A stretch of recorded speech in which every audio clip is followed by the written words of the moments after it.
Hey guys! You want to talk about hazards today? Actually, we are going to bring that up. Thank you, Alfred. Heck, it's... Were you just reborn? You're good boys. Hey guys, it's Jasmin, and that was Puppy and Alfred.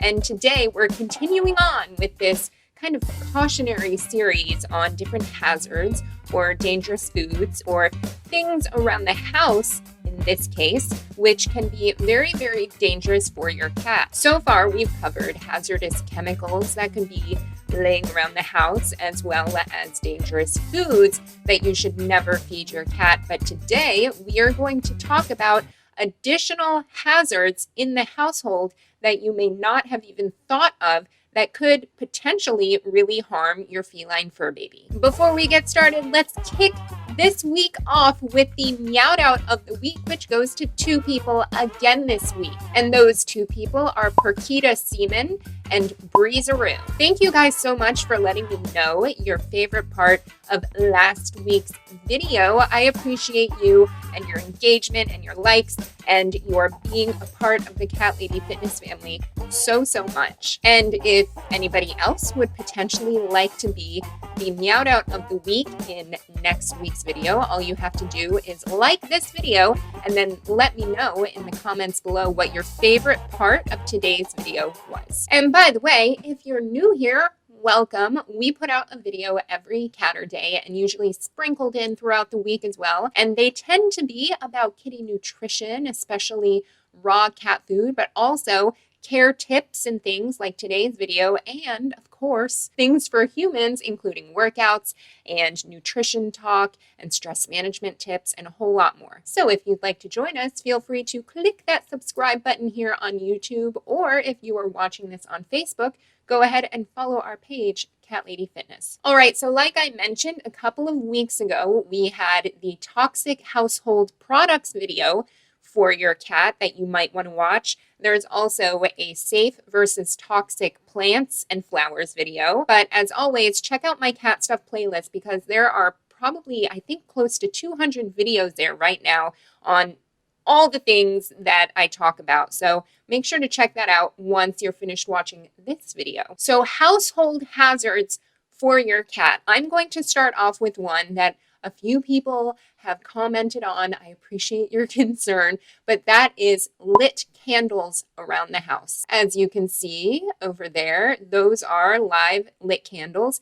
As you can't really see, I have some LED candles back there. So you always want to be really, really careful. First of all, you should never leave unoccupied lit candles in your house. Never mind if you're actually not in your house, there should never be candles lit. That's just a fire hazard, whether you're a cat or a human or a dog. But if you do have cats, as we all know, they like to jump on different surfaces and different counters. And especially if you aren't too keen on your cat's behavior yet, especially if they are a little bit unpredictable, then you probably want to avoid having lit candles on certain surfaces. Now, in my case, for example, those over there, Puppy and Alfred never jump on that surface. The only time they do is when I'm sitting in front of it, putting on makeup or something. That is a time where I would not want to keep candles on there because sometimes Puppy or Alfred will jump on that counter, and it's only if it's maybe around their dinner time or they're hungry. If you guys have been subscribers for a while, then you notice that I tend to have candles on in the background all the time. I love candles. You could say I collect candles. So they are all over my house. Are they lit all of the time? No. That said, do Puppy and Alfred rambunctiously jump on counters all of the time? Luckily, no, they don't. So this is where it's important that you stay keen and aware of your cat's behavior. And if you do tend to have some leapy, jumpy, unpredictable cats, then investing in LED candles, if you like the ambiance of candles like I do, that might be a good idea. So I'll leave a link in the description below. I got those off of Amazon and I have a bunch around the house as well. It certainly is safer for your cat to avoid getting any kind of singed whiskers or accidents happening or potentially knocking over a candle would not be good. The second thing on the list it's kind of a group of things, but we're going to talk about cat toys. You definitely want to keep an eye on your cat's toys. I actually happen to have an example right here. This was attached to a string toy or a stick with a longer string, and it broke off. And you can see there's little pieces here, but you can also see that there are bells at the end of these pieces, and one of the bells is missing. So I happened to be around when that bell went missing because we were actually playing. And that's something you want to be cautious of because your cat can swallow and eat the bell, especially if they're too excited playing, especially if they don't know any better. So anytime you see something like this or see a toy falling apart, you definitely just want to toss it. Now, I do also have a video about the importance of playing with your cat in which I go into more detail. But string toys or anything in the string category, so that can be teaser toys or anything involving yarn, you never want to leave out in the open for your cats to self-play with or get into. Not only can they get tangled in those kinds of toys, but they are a huge choking hazard if your cat plays with them and chews on them. And there's been a lot of cases where cats have actually choked and gone over the rainbow bridge, if you will, due to these kinds of toys. So like I said, I'll link that video in the description below, which is full of a ton of great information. So I really recommend you go watch it. But keep in mind, you always want to put away those kinds of stringy teaser toys. Some more similar household items that fall into this category that your cat can either choke on or get tangled in include rubber bands, hair ties, electrical cords, which they can also chew on and electrocute themselves. String lights, which you can see I'm also a huge fan of. And if your cat tends to chew on electrical cords and things, then those can also be a hazard. The cords of different curtains or blinds for windows. Tinsel and things of that nature if it's maybe around the holidays or even if it's not around the holidays and you like to have tinsel around your house. I get it. And that is also a huge hazard. Floss can be a hazard if perhaps it falls off of the counter and the little container breaks open and it rolls out of the container. I know that's like a catastrophic thinking. When's that going to happen? But it can. So floss might be something that you just want to make sure you keep in your medicine cabinet. I almost forgot to mention, back to your cat's toys, this is more in the accessory category, but those tunnels made out of the nylon covering with the wire kind of structure underneath, those can be a huge hazard if you don't keep an eye on them. So I'll show you guys right here. Just a couple of weeks ago, the kitty tunnel that Alfred and Puppy have,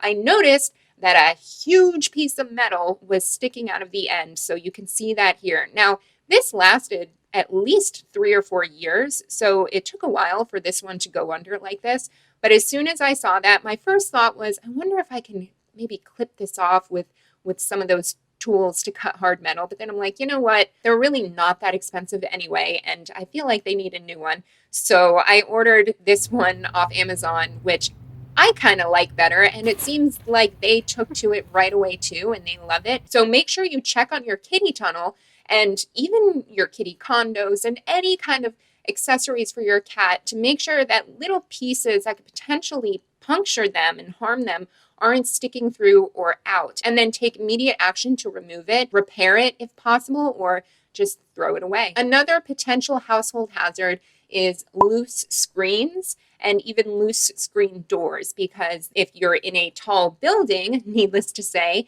can be a definite serious hazard. But even if you are worried your cat might escape and knock the screen over, just make sure that you check them every once in a while, make sure they're sturdy, just to avoid a potential lost cat situation. Another one I wanted to mention that was actually brought to my attention by 2 of you guys in the past is those pill pockets that you're supposed to put a medication or a pill in to encourage your cat to take it if your cat doesn't like taking pills or medication. It's kind of like hiding it inside of a treat. Apparently, these are a huge choking hazard, so you might want to take a different option when it comes to sneaking your cat some kind of medication or treat. Another one to take heed of is plastic bags or anything in a material that they can either suffocate in or get caught in. So that could be garbage bags, plastic bags. If you're like me and you work from home, or you even have a desk from home and you like cork boards and things like that, I have a lot of push pins in my cork boards, and once or twice I have noticed a couple of them dropped. Luckily, I haven't ever seen Puppy or Alfred play with anything like that, but it's just little things to be aware of. And I think I'm kind of getting more into the common sense, tidy house kind of area at this point, but it's, again, why not? Worth mentioning. Another big one that I've heard so much about is washers and dryers. Luckily, I've never had an experience with my cats being in my washer or dryer, or even being curious about getting into them. But you always, before putting clothes in the washer, before putting clothes in the dryer, you want to make sure it's empty. And before shutting it and turning it on, again, you want to make sure your cat didn't jump in there. Now, for me, I always keep my dryer door shut. There's really no need to keep it open besides when it's in use. But for the washer, I will actually keep that open after I use it, just to air out so it doesn't get moldy, which is, I think, what you're supposed to do. Knowing Puppy and Alfred's behavior, I know that they are not susceptible to jump into the washer as I'm loading it or as it's shut. The dryer, sometimes they'll be curious when it's open and I'm loading clothes in, but I'm there, I'm looking at them, and I could see they're not jumping in there. But there have been so many cases I've heard about where a little baby kitten, maybe you turn around for a second, you're loading your stuff in the dryer, you turn around for a second, pick up the phone, come back, keep loading it, shut it. You can see where that's going, and I don't even want to think about it. I mean, if you guys have had an experience like that, leave it in the comments below. It will probably make me do this a whole bunch over and over, and it happens. So this is a really important one worth mentioning, especially if you just moved out on your own. You know, hopefully that is not one of those things that you're going to have to experience in order to learn a lesson from, because it has happened to so many other people to where the cat jumps into the machine and either you don't find out until it's too late, or you hear what I'm sure is some kind of traumatizing shrieking coming from your dryer, to where just thinking about it is traumatizing to me. So be sure to always check your washers and your dryers before you shut them and turn them on if you have a cat in the house. All right, guys, so that was my list of just additional random potential household hazards that I could think of. I just thought of another one. I don't know where this came from, but if you have one of those sofa beds that pulls out and you're not paying attention and you shut it and you shut your cat in there, I don't know, that one was kind of silly. But I think the key here is pretty obvious, and that's to be present, be in the moment, be aware of what's happening in your household. Try to keep things in mind as though you have a human child. If you happen to only have fur babies and fur children, whether they are feline or canine or whatever it may be, they are your dependents. You are responsible for them. And so it's a good idea to be aware and also just to learn about their particular personalities and behavior as best as you can. Because not only can that help you gauge their health, for example, if something drastic was to change, but it makes you set up your house in the most appropriate way to where they don't get hurt and you don't have to spend tons and tons on medical bills for choking or some other crazy emergency. And basically to keep a nice, happy, calm, and love-filled household without injury as best as possible. And if you guys have had some kind of scare or something happen with something I didn't mention today, definitely leave it in the comments below, because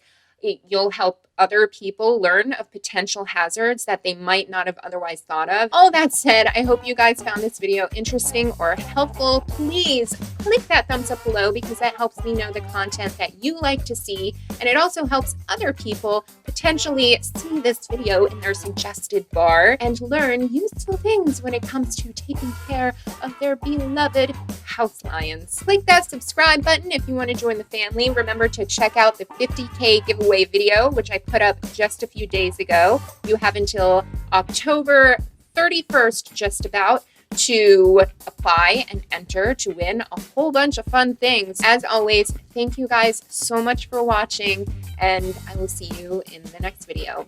Bye.